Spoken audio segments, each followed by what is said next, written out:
நண்பர்களுக்கு வணக்கம். இலங்கையினுடைய புதிய ஜனாதிபதி பதவியேற்றதன் பின்னர் மிகப்பெரிய மாற்றங்கள் நடந்தேறுகிறது என்று சொல்லி பார்த்தோம். அதில் ஒரு அங்கமாக ஜனாதிபதிக்கு அடுத்தபடியாக பிரதமராக பதவி வகிக்கப் போகிறவர் ஒரு பெண்ணாக இருக்கப் போகிறார் என்கின்ற தகவல்கள் வந்து கொண்டிருக்கையில் அந்த பெண் யார்? அவர் பிரதமர் பதவிக்கு தகுதியானவரா? இப்படியான கேள்விகள் இருக்கிறது. இலங்கையை பொறுத்தவரையில் இதற்கு முன்னர் இலங்கையினுடைய முதலாவது பெண் பிரதமரும் அதே போல உலகினுடைய முதலாவது பெண் பிரதமருமாக ஸ்ரீமாவு பண்டாரநாயக்க அவர்கள் இருந்திருக்கிறார். அவர் 3 முறை இலங்கையினுடைய பிரதமராக பதவி வகித்திருக்கிறார். 1960 முதல் 1965 வரையில் பதவி வகித்தவர். அதன் பின்னர் 1970 முதல் 1977 ஆண்டு வரையில் பிரதமராக பதவி வகித்தவர். அதன் பின்னர் 1994 முதல் 2000 ஆண்டு வரையில் மீண்டும் பிரதமராக பதவி வகித்திருந்தார்.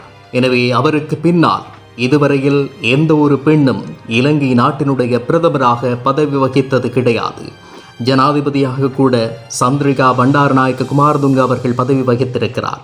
ஆனால் பெண் பிரதமராக ஒரே ஒருவராக இதுவரையில் ஸ்ரீமாவு பண்டாரநாயக்க அவர்கள் மட்டும்தான் பதவி வகித்திருக்கையில் அடுத்து தேசிய மக்கள் சக்தியினுடைய ஆட்சியிலே அந்த மாற்றம் 24 வருடங்களுக்கு பிறகு 2வது பெண் பிரதமராக பதவி ஏற்பாரா என்ற ஒரு கேள்வி இருக்கையில் அப்படி பதவி ஏற்றால் அது யாருக்கு உரித்துடையது என்ற கேள்வியும் பலமாக இருக்கிறது.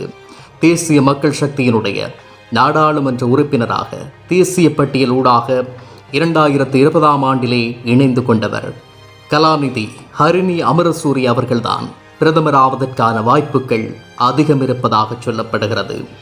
1970 ஆண்டு மார்ச் மாதம் 20 கொழும்பிலே பிறந்தவர். 2019 முதல் ஜேவிபியிலே இணைந்து பணியாற்றியவர். தேசிய பட்டியலூடாக 2020 ஆண்டு ஆகஸ்ட் 12 நாடாளுமன்ற உறுப்பினராக தெரிவு செய்யப்பட்டவர். திறந்த பல்கலைக்கழகத்திலே சமூகவியல் கற்கையினுடைய சிரேஷ்ட விரிவுரையாளராக இருந்தவர். 2020 ஆண்டு நாடாளுமன்ற உறுப்பினராக இணைந்து கொண்ட பின்னர் முழுநேர அரசியலில் ஈடுபாடு கொண்டவராக தன்னை மாற்றிக்கொண்டார். எடின்பர்க் பல்கலைக்கழகத்திலே இவருடைய PhD பட்டத்தை சமூக மானுடவியல் துறையிலே முடித்து கலாநிதி பட்டத்தை பெற்றுக்கொண்டார்.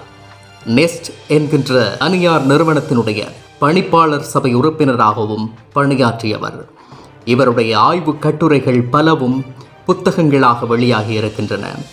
இளைஞர்களினுடைய வேலை வாய்ப்புகள், பால்நிலை சமத்துவம், சிறுவர்களுக்கான பாதுகாப்பு, இலங்கையினுடைய கல்வி முறைமைகளில் மாற்றங்கள் வேண்டுமென்ற ஆய்வுகள், இப்படி பலவற்றை தன்னுடைய ஆய்வுகளாக வெளியிட்டு அதிலே பல புத்தகங்களையும் வெளியிட்டிருக்கக்கூடிய கல்வியில் சிறந்த ஆங்கில புலமை வாய்ந்த ஒருவர்தான் ஹரிணி அமரசூரிய.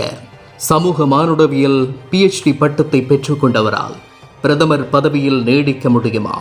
இந்த பிரதமராக தனக்கு வழங்கப்பட போகின்ற பொறுப்புகளை அவரால் சரிவரச் செய்ய முடியுமா என்கின்ற கேள்விகள் பலவிதமாக எழுந்து கொண்டிருந்தாலும் முடிந்த வரையில் பல முயற்சிகளை கற்றுக்கொண்டிருக்கிறோம், இன்னும் கற்றுக்கொள்வோம், நாட்டை கட்டியெழுப்புவதற்காக புதிதாக கற்றுக்கொள்ள ஆர்வமாக இருக்கிறோம் என்று சொல்லித்தான் இந்த தேசிய மக்கள் சக்தி இப்போது ஆட்சியிலே இடம் பிடித்திருக்கிறது.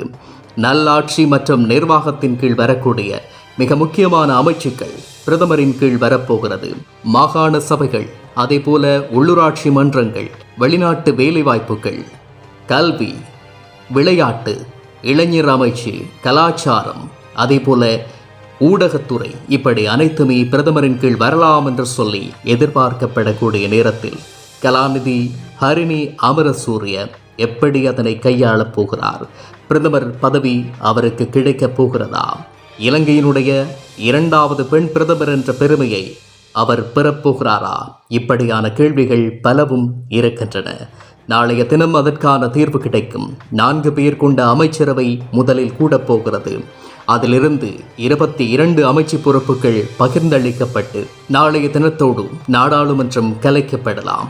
2 அல்லது 3 மாத காலப்பகுதிக்குள் நாடாளுமன்ற தேர்தல் நடத்தப்பட்டு 25 பேர் கொண்ட அமைச்சரவை புதிதாக நியமிக்கப்படலாம் என்றும் எதிர்பார்க்கப்படுகிறது. மாற்றங்களில் தொடங்குகிறது அனுரகுமார திசாநாயக் அவர்களினுடைய ஆட்சி.